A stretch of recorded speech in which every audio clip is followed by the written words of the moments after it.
This is the Ray Ellis Podcast. Let's get behind the why. Bada bing, bada boom, bada ding, ding. So Oh, we thought we'll try this, okay?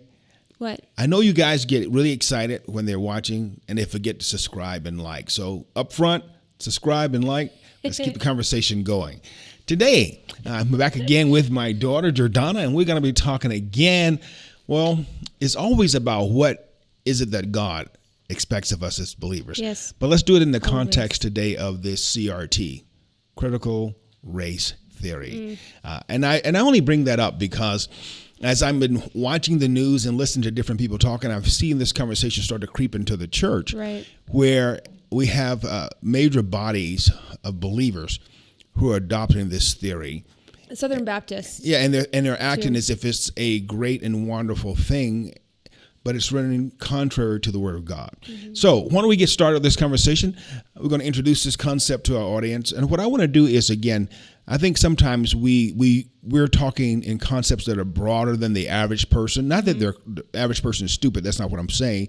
Is that they're ignorant. Right. So when we have politicians and national level people starting to use these concepts, they're talking about things that the average person doesn't think about on a daily basis. So as we get into this conversation today, we want to break it down and bring it back to what are those basic thoughts, okay? Right. So let's go. Why don't you give us a working definition of CRT?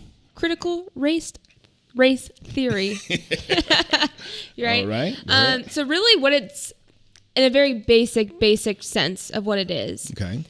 It's when you're looking at everything through the lens of race and race in the law. So the people who created this idea see everything as, especially when it comes to law and the way we operate, especially in America, as endemically racist. Okay. And so everything I look at when it comes to a law, I'm always looking at the racial component of it, of who is oppressed, who is being oppressed, who's being disadvantaged, who in this scenario is just inherently at an advantage. Okay. And when you look at it, it always comes down to, as we've talked about before, this idea of whiteness or white supremacy. Right. It comes down to the sense that they're saying that through the lens of critical race theory, and I think it's important to remember it's a lens. But they say it as a fact, but really it's just one way of looking at the world, they would say. But when they look at it, they say everything is endemically and systemically upholding perception creating reality. Right, and they say it's upholding whiteness, white supremacy. Now, when I was first introduced to this theory, it was the concepts I was aware of, but from different perspective and different verbiage. But as this has gotten more political gravitas in this season, especially with the election of 2020 coming up, we're hearing more and more of this conversation as people are starting to put forth these ideas. You hear these. If you watch the recent Democrat that's why I laughed, because my mind went to also speak Spanish. Yeah, like, I know habla español. Beto, please. Yeah, you're hearing these things get thrown out, and they're interwoven into the conversation, but without explanation. Right. So my concern is that a lot of people, especially if I may use the term people of color, as if our Caucasian brothers don't have color, is that people don't know what they're leaning toward. Right. They're pulling on things, they're voting for things, they're cheering for people, and not understanding what the people are actually saying. Right. So as I was doing my research, let me read this to you.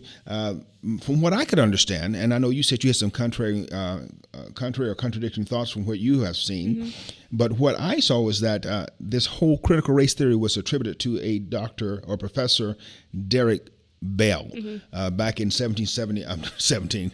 We just celebrated July 4th, but 1976. And his point is that he had his review was titled "Serving Two Masters: Integration Ideas Incline Interest in School Desegregation."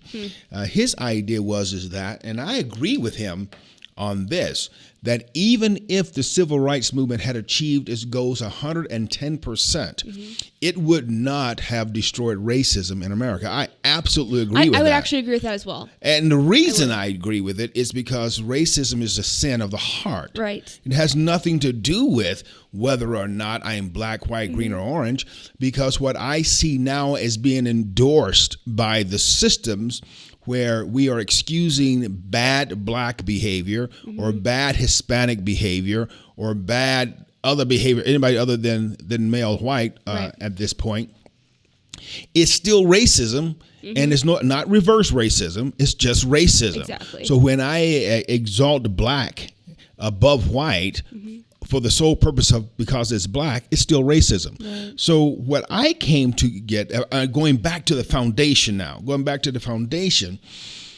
Bible says that the fool has said in his heart, Proverbs, Psalms 14, the fool has said in his heart, there is no God. And so once we get to the point where we have removed God from the issue, from the discussion, then all we have is the best choice of wrong.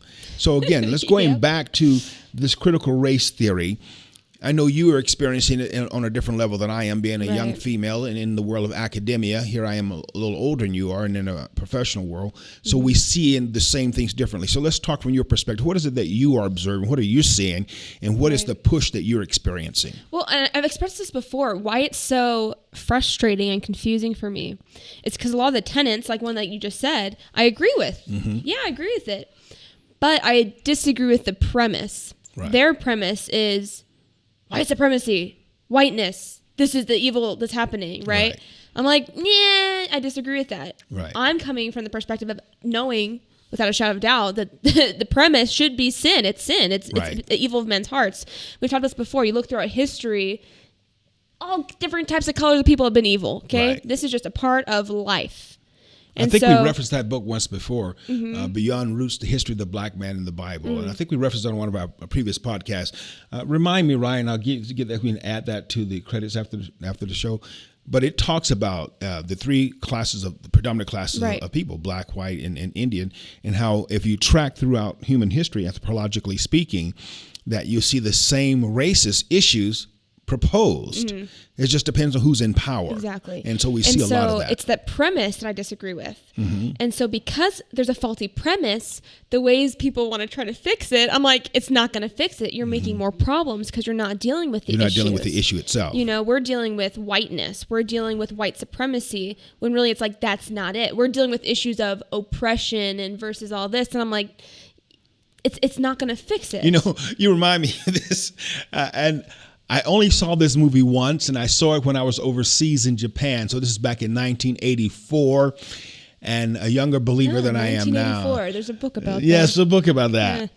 This movie, though, starred Harry Belafonte and John Travolta, and it was called White Man's Burden. And I really can't, in good heart, really say it's a great movie because I don't remember. Just the premise was so shocking and funny to me that it stands out even today in my memory. Because what it's doing, what that movie did, and it played it straight. So it didn't play it as a comedy. It played it straight, which made it more powerful. Was that it created an America where the histories were exactly reversed. So the white man's burden was that he was now not a second-class citizen, but he was the lower predominance of the race in America. So the black man, he was the minority. So the black man was sitting in the position of, culturally speaking, the dominant position. And it was talking about how this man, John Travolta, who had gotten in trouble, got arrested and all this other things because he was in the wrong position, wrong place at the wrong time. But not that he necessarily did anything wrong. It was always assumed to the worst because he was white. And it played it straight out that way. And it just really made a statement about the perceptions. But what the movie did for me, especially looking back at it, says, so what you're saying is that it's not a white problem, but it's a human problem. Right. Because you could foresee the exact same situation if the other person was dominant. So what we're seeing here now in this discussion, as I see this, is almost like there's a jealousy involved. That's saying, well, you have a nice car, so I should have a nice car. Right. You have a nice house, so I should have a nice house. And the issue is not put forth in how you got that nice house. You know what, though? What? And you see, the fact that you say that totally just fits perfectly with this idea of critical race theory, though. Because it has roots. The thinking process has roots back to Marxism, socialist ideas, communist ideas. And so it follows that people would have this attitude of, I want that. Let's stop here for a second, because this is one of those things, again, where the average person gets off track. When we start talking about Marxism and socialism or communism, what we, on the average, I think the average person doesn't have any idea what that means. They say socialism, so they see Bernie or AOC, but to understand the idea of what Marxism, what communism, what socialism is. And I would love, Ryan, also, if you could remember to put those definitions up, just so people can see just a simple definition of what Marxism is, what socialism is, what communism is. Because as one brother said, I think it was David Horowitz was saying in one of his presentations, that if you go back to the idea of man being in a perfect environment, and he referenced Adam and Eve in the garden, man being in a perfect environment still chose wrong. Still chose sin, because it's that idea that I want to be God-like. And that's what we have when we have people who are trying to recreate the culture of America.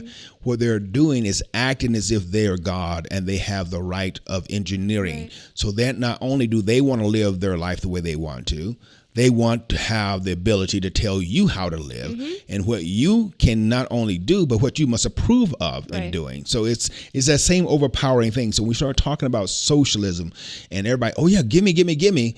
But what they're not understanding is the trade-off that's involved. That is not an equal trade. It's not an equal trade. It's always going to, we said this a million times, it's just true. It's always going to be at the expense of somebody. It's going to be an elevation of some, maybe people group, but it's going to be at the expense of another. And the lie that they tell is that it's always somebody else.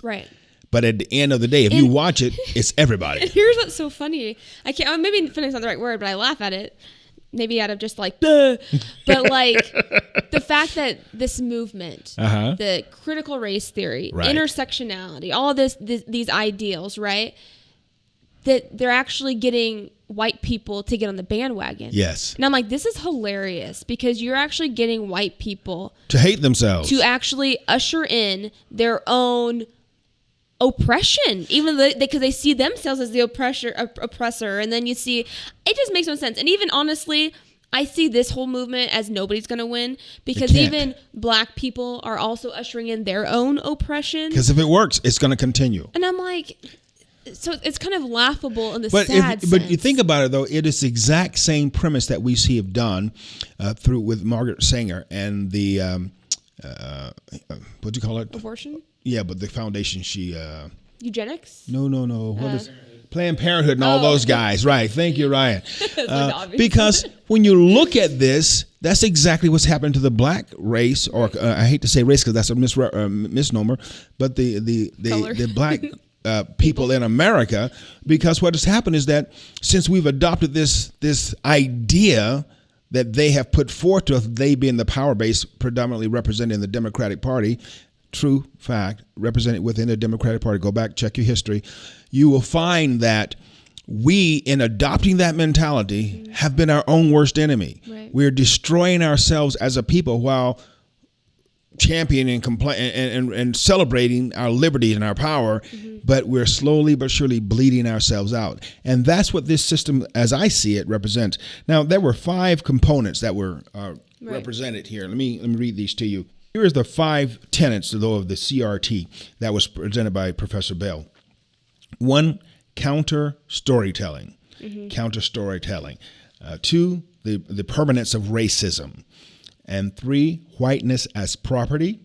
4 was the interest of convergence. And then the last one was critique of liberalism. And as we look at those, to my mind, it becomes relatively easy to adapt certain parts of those, because when you say counter storytelling, everybody has a story. Oh yeah. Every group has a story. We have within the black community, we have our fables. Everybody has those, but what I see as the problem is not the quote unquote counter storytelling. It is the lack of storytelling and the lack of foundation. So to those 5 components, can you speak to those at just, let's follow your train of thought on those. Right. Or we'll beating the mic up again. About the tenets of CRT. Yes. Like that first one, counter storytelling. What has been your experience with it? What have been your observations of that? I think you see this, like, even just in the university, the classes I'm taking, right? So this really is the centrality of the narrative. Right. Of your experience. But even then, I mean, it's they definitely favor certain stories over others. Right. Because I could have 5. No, let's even do 10. 3. I could have three black people in a room. Uh-huh. And depending where they grew up and their life story, we're going to have 3 very different experiences of what it means to be black in America. Right. I think there is definitely like we do share a history of that kind of black culture. Right. But even within that, there's going to be different experiences. Based on where you grew up, how based on you where are, you grew up, what your socioeconomic status is. And so even with that, elevating an experience as being objective is just not, it's not fair. It's not gonna, what's the word I'm looking for? It's just not accurate. Right. Can I say something? Yeah. Yes. So to me, it just seems like it's not any different than any other person. Right. You could have a black person and a white person that have pretty much the same upbringing. Mm-hmm. But this is where their skin color is different doesn't make a difference. But this is where CRT is going to come in. It will value my story and devalue yours. Because what it says is racism is inherent. Right. And one of my classes, we had to watch this video, and her name is, I believe her first name is Robin DiAngelo. Okay? Oh my gosh. Anyways, this woman in 2011, she coined the term white fragility. Yes. Which is really funny. I was like, it's just 2011, but they hold this up as like fact. And in the video, she says that if you're white, you're racist. Just because you're white. And that you might not be aware of your racist tendencies. You might not be aware that you're actually in an advantaged position. Mm-hmm. And that... Why does she keep looking at me? Because you're white. She doesn't make it simple for and you. Because people basically, and if you're white, you are automatically put in a position of advantage. Right, and that's why they go back to this white as property. As property. Yeah. And then, and so basically it's this whole idea that, I don't remember where I was going with this. You know, what it strikes me as is this. Again, we talk about the civil rights movement. You'll see these people talk about the civil rights movement as if it had no purpose and no function and it achieved nothing, that it still hasn't done anything. But again, we talked about this before. Look at the statistics. Go back to 1969. Tell me how many black Americans were millionaires. Then go ahead 5 years. Tell me how many black millionaires in 1975 were billionaires. 0. Now, you can't turn on the television set. You can't turn on the radio without hearing, seeing, being influenced, and having your life touched by black millionaires and black billionaires. Here's what they'll tell you. In a society where blacks are utterly oppressed and controlled. No, here's what they'll tell you. They'll say there's still racism, which I agree there is. And they'll say that, I got here, but I had a lot more pushback than my white brother did. And here's what I'd say. Welcome to life. To life. Because no matter what, there's going to be people who are against you. Right. No matter what, you're going to have pushback. Right. So it comes down to the point. I'm not saying just get over it. No, evil's happen. Evil's happen. The fact is, it's going to happen. And here's my big thing, is because in the United States of America, you have a lot more liberty than any other country. And so the fact is, yes, you're going to have pushback. And maybe some of the greatest pushback you're going to get is from people who look just like you. Yes. Because there's going to be jealousy. I call it the crabs in the bucket. Yeah. When I talk to kids in the school and I talk to them about evaluating their peer group, I very often show them a very short clip. You can find it anywhere on YouTube or Google. Crabs in the bucket. And what is about that is all these crabs in a bucket, and they are being prepared to be slaughtered because somebody's going to eat them, okay? And the crab will invariably, one will try to climb out. But instead of the other crabs pushing him up and giving him a boost and perhaps hoping that once he gets out, he can reach back and help them. No, they don't do that. No. They reach up and grab it and pull him back down. And they don't let him get out.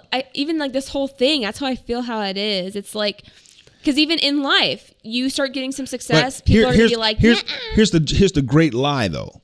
See, this is the great lie. See, I could see this mindset, the CRT mindset saying, we're black folk, we're crab in the bucket, and so we're hurting ourselves. But that's not correct. That's not accurate.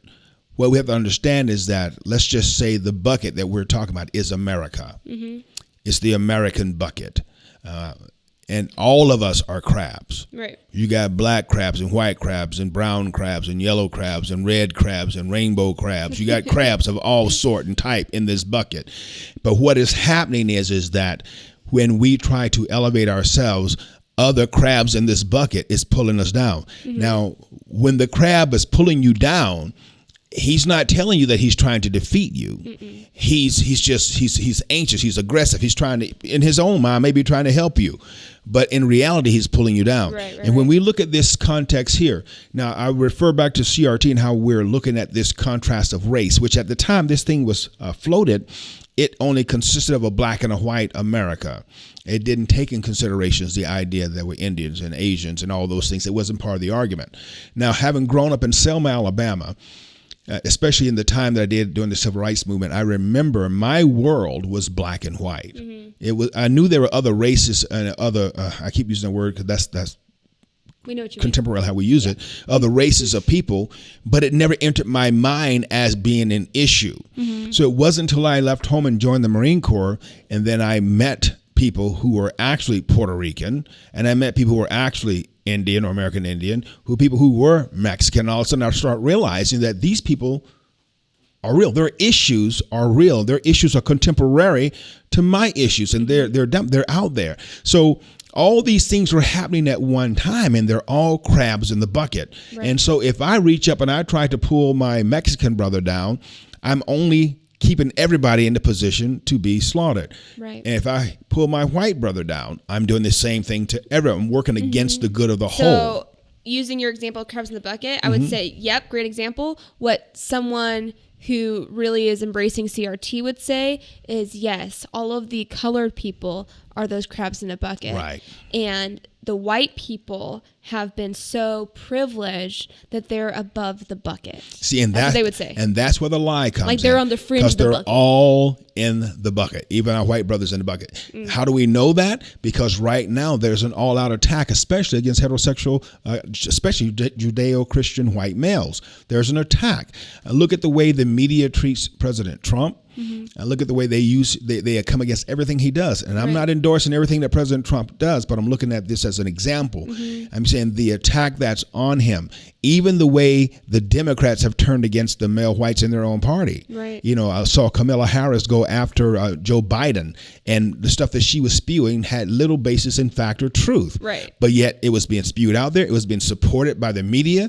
And at the same time, I'm going, this is your guy. But because you bought into this lie, you got to pull him down because he's a crab in the bucket. And you got they to pull him have down. to, or they're disingenuous to their platform. They're crabs in the bucket. And it goes back to me is Jeremiah 17:9. You know, the heart is deceitfully wicked. Who can know it? And so when all these guys are in their position of self-righteousness, pulling people down, deciding which crab has to get pulled down, they now set themselves up as God. They put themselves in the position of God, deciding who gets to get out of the bucket. And with that thought being that at the end of the day, they get to be the fisherman who decides where the crabs get used. So it's all about consumption. They're consuming themselves. And as soon as we can look at this and realize that you have an evil heart, I have an evil heart, he has an evil heart, all of us are screwed up. And there's only one person that's truly outside the bucket, and that's the Lord Jesus Christ. He's the only one that can make the selection. He's the only one that can save us. Romans 3:23 says, "For all have sinned and come short of the glory of God." So that's what I mean when we look at this critical race theory, and I see what these people are saying, and they're elevating one group at the expense of the other. And you have to ask yourself this question: what gives you the right or position to say that? It doesn't become not racism just because you're doing it to someone else. It's still wrong. It's still bad. So that's when we come into that whole idea of this critical race theory, and then it gets into the field of education. Now, I'm going to ask you a question, kind of put you on the spot, because I haven't prepped you for this. Why do you think the critical race theorists target education the way they do? I think because you have a lot of young people there, and it's kind of like the university has been like a hub of what's going on in culture. So it kind of goes there first. I feel like it's like the breeding ground, kind of like the guinea pigs. Like, we'll try it out here and see if we destroy these people, and if it kind of works, we'll take it out to the greater public. I feel like that's kind of the approach to academia. It's like our guinea pig place. We're going to try all these theories and see what happens. And then you make all these angry people that go out and destroy the world. And that brings me to the point that I was trying to make, is that because then you see this overflow into society where critical race theory then begins to infiltrate the way laws are. Well, because that's the point of it. To. Ultimately, like I'm telling you, at school we are told, because this is the mentality. I think especially like in the humanities, like especially in my department. I'm sure if you're in other departments, it's probably not as prevalent, but especially like communication, humanities, it's going to be there. And we're told, like, you want to change really a nation. Right. You want to change policy. And they're big on policy. They're big on having policy for sexuality. They're big on having policy for issues of race. They want it written in have law. Somebody telling you what your proper sexuality is or is not. They want it written in law because they don't want anything to be limited. They don't want any type of criminalization. So in order to do that, I need to make sure this is in law written. That then it goes a long way to explain the way the media treats the covering. This is that white guilt that is infiltrating the nation through this door called CRT, where the media itself won't even cover the facts as they are. Right. But the other part of it is that it makes a fool out of us. Talking about black people now. I was looking at the shooting that took place in Kentucky. I think it was a week ago. The young black man was shot and killed by federal agents. And I'm watching the news and all these people are whining. And I'm not, don't get me wrong. Anytime a person's life is lost, it's hard. And for the family, it's harsh. I'm not knocking that, but I'm saying let's look at the facts of what was happening. While they're decrying that this guy was a great kid and he was getting his life together, and they came in and shot this kid for no reason. They knew he did. And I remember the one girl, I think it was his girlfriend, someone was on TV crying about how they knew this was wrong. They knew he hadn't done this stuff. And you come back and then you look at the facts and we find out they had a warrant signed out for this young man's arrest because he had shot some other guy 5 times while still in his car from him.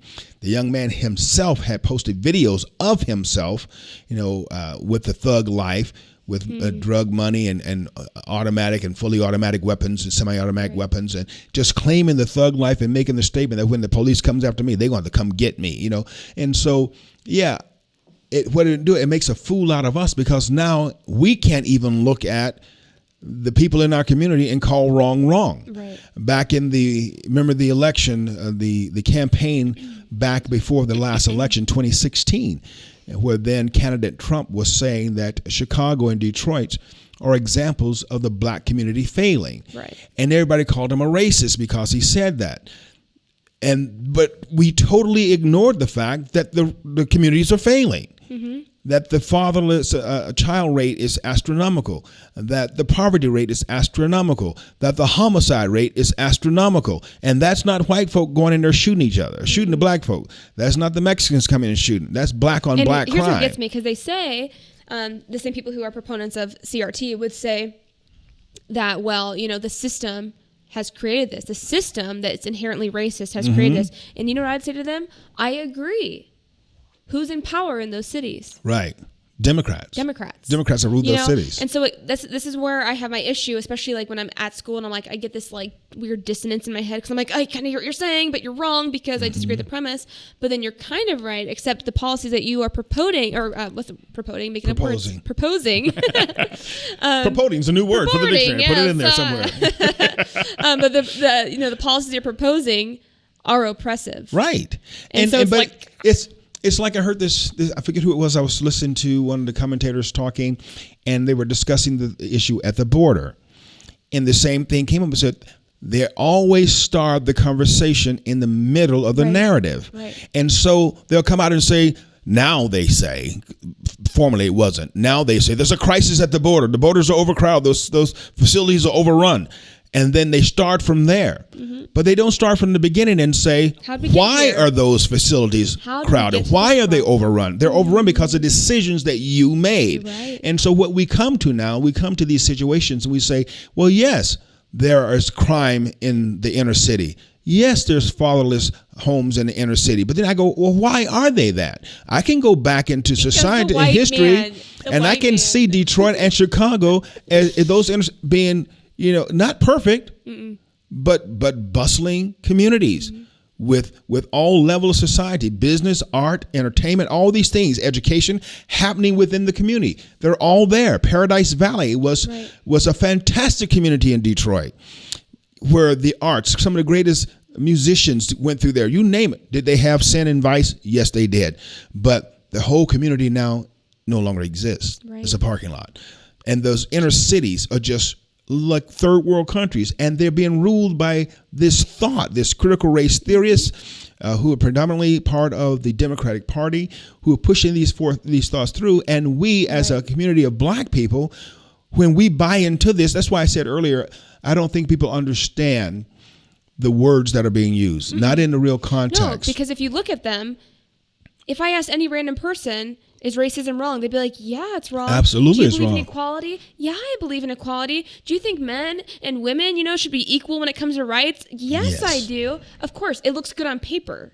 Like, no one in their right mind would be like, I hate all people of color. Like, no. We know those people. We know, and those people, and they're actually a small minority, and they don't really have a huge following. Right. And so the average person would totally jump on board with this. Now, here's another thing we see that's contemporary. It's happening right now. This whole issue with Nike and the Betsy Ross flag. No, please. So here we go now. She was a Quaker that was against slavery. She was anti-slavery.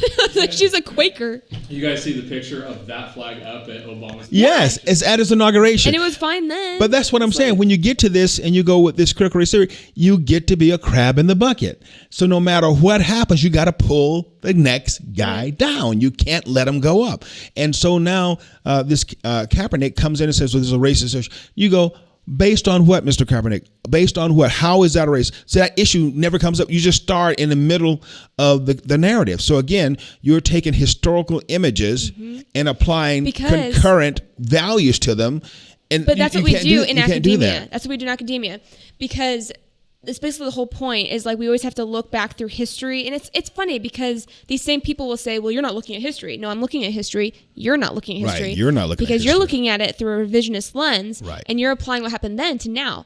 And so one thing that really is hard, because I look at the stuff we're looking at in school, and I'm like, these are historic articles and stuff. Right. That's like, okay, I believe it. It happened. And what these people are saying, and they're using the same language that you people are using.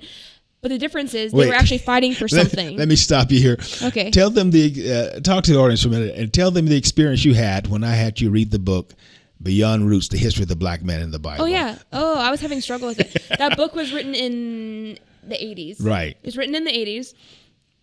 But it's using the same language that we hear. The same terms that we hear today. Like, oh my gosh, I forget now. My brain's tired. But basically, I was having a hard time because I kept reading it, thinking, these people are the stupid leftists, like liberals, crazy. But he actually wasn't coming from that perspective. Right. But the left just hijacks language. They're really good and that's that. The point. They hijack the language. And so now you're reading these theories. So this guy's talking from something completely different. I mean, just totally historical, anthropological, backed by science and history.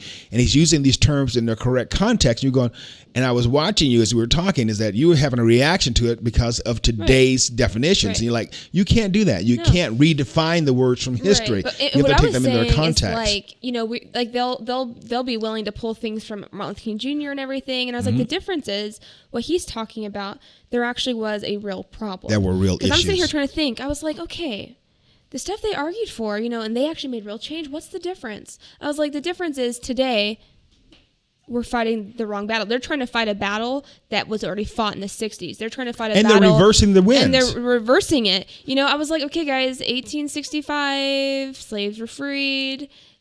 You're still trying to do that. Let's actually try to deal with real slaves today, which is like sex slavery, human trafficking, human trafficking, sex trafficking, black child people labor. are not enslaved like the 1865, but they're trying to make it sound. They're using the same language that these people use for that. Because why? Because it's emotionally charged language. It's emotionally charged. If you, the average person, are not taking the time to listen and understand what's being said, then you're going to be duped. Because as Ravi Zacharias said in his presentation, we're living in a generation of people who see with their ears and think with their feelings. So you would tell a person something and they say, well, I think this, or I feel like it's this, or I feel like it's that. And you're like, what's your feelings got to do with it? Right. Well, if I don't agree with it, if I don't like it, then therefore it's negated. No, you can't change the way the world works. I think about, because obviously I grew up in a home where we did look to real history, and you guys made sure I was educated, so I appreciate. But I remember when I watched Roots for the first time. And I didn't have this reaction. Like I see a lot of young people who watch this stuff and they're like, man, we got it so hard. We're so abused. We're the bottom of the, I'm like, really? I watched it and I was like, I had some pride to be like, man, look where we came from and look where we are now. Right. And there's pride in that to be like, man, because we had people who were standing on truth and who did not let these people who were evil, who were manipulative. Where a system was racist. Where a system was racist and the system was keeping them down. Right. It didn't let them keep them down. You had people like, Harriet Tubman who were like, no, we're going to make a way. And I was like, okay. What was her famous quote? I led 1,000 people to freedom. I could have led 1,000 more if they only knew they were slaves. Right. And that's what we see. Same thing today. And so today I look at these people, I'm like, oh my gosh, like who was it? Kevin Hart had this like little short video he did for Black History Month on Netflix, and he had his daughter in it. And it started in the opening. I started watching it. In the opening of it, his daughter apparently blew up at her little white friend, right? Because she had watched something and was so mad that the white people did this. That she was so upset. And I was like, and that is like I think kids can have that tendency, but I just never had that reaction in the sense of being so angry at the white man as much as I was so proud of the history of my people and where we came from. And it's such a different mentality. The reason I know for a fact, the reason your mother and I took the approach that we did with you guys was because of something my grandmother told me. I think I told you guys this story, but I'll share it with you anyway. I was probably about 5 and living in Selma, Alabama, and this is in the 60s. And this white guy had come into our neighborhood, and he pulled into the drive at our house. And you could tell he was kind of lost because there was nobody white around him. And like I said, in those days, the two worlds did not mix. Right. And I was a friendly kid, very outgoing. And I went out and I said hi to him. And he called me a nigger and cussed me up one side and down the other. And I looked at him. I remember this day as clear as a bell, the ring of a bell.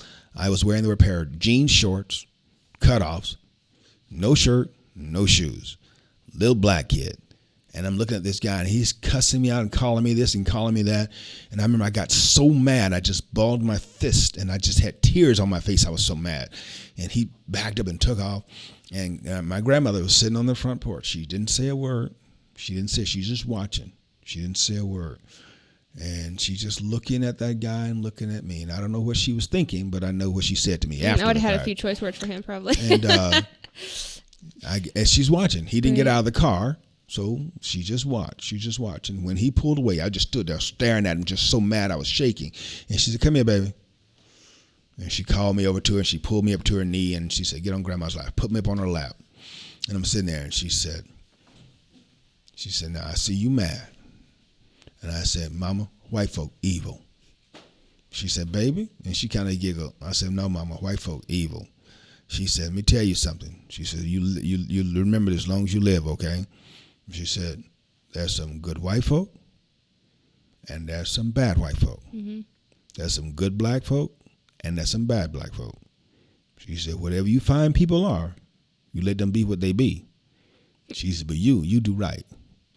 And I looked at her and I got down and I said, no, Mama, white folk evil. She swiped me on the butt and said, go play, boy. Get out there and go play. No, that one is. Not all of them. And that's what she was telling me. She's telling that. And this is a woman who was just born right after slavery. Right. Whose parents were slaves, who grew up in the South, doing Jim Crow, doing the Black Code. She did not have that clear She mind did not to have look the at same it. mentality of these people who cry just because you look at them hard. And are we there already? We went back down memory lane and got stuck. But there's just so much we could talk about on this whole issue of CRT, critical race theory. But the bottom line of it comes down to this. As long as we are willing to ignore the truth, as long as we're willing to ignore the gospel and what Jesus said was true about humankind, we will always find a justifiable reason, not a justified, but a self-justifiable reason for me to dominate someone else. That's why it makes so much sense when we hear Bernie Sanders or someone else on the Democrat ticket say, I'm going to take this from this guy here and give it to you. Right. It makes so much sense in that regard because we are now abandoned truth in the same way that if I said, you're going to take this from me and give it to who? I would be very upset about that. But you taking it from someone else and giving it to me, that makes sense. Because why? We get away from truth. Because the fool has said in his heart, there's no God. And we forget that the heart is deceitfully wicked. Who can know it? So if you don't have that objective point to go to and say, are my behaviors correct? You can justify anything. Right. So I'll give you a last word. Go ahead and talk us out. Any last thoughts on CRT? It's stupid. I didn't expect you to go so deep, God. Sorry. Don't buy into it. It's not going to help you. It's not a good analytical tool. No. The Bible's a great one. The Bible's all we need, right? I was like, as a believer, you really don't need to go find all these other little lenses to look at the world through. God gave us the best one. Yeah, it's his way of looking at things. God's good, and he's wiser than we are. So I really appreciate it. Again, I always love when we get these times to chat, and I get to pick your brain a little bit, help an old man out to help see the world from a different perspective. And I challenge you, our listeners and viewers, see the world. Seek to see the world through a slightly different perspective. Don't be afraid of the question. Right. Ask yourself if what you're hearing and what you believe in is true. Now, I can go to the book, the Bible, and that's how I find my truth. And I can see all these historical documents, our Constitution, the Bill of Rights, the Declaration of Independence. Read all those through the lens of the Bible and you'll see truth. That doesn't mean that people have always lived up to that truth, but that truth has always been right. Just like you can have a map. You have an accurate map, but if you don't follow it, it's not the map's fault. So that's what we're saying to you today. So again, we love to hear your thoughts on this. Come in and join the conversation. Please like us, subscribe, and share this with all your friends. We get as many people involved in this conversation as possible because the more we know, the better off we are, and the least we'll be led wrong. Until next time, God bless you. Peace. We're out. Peace.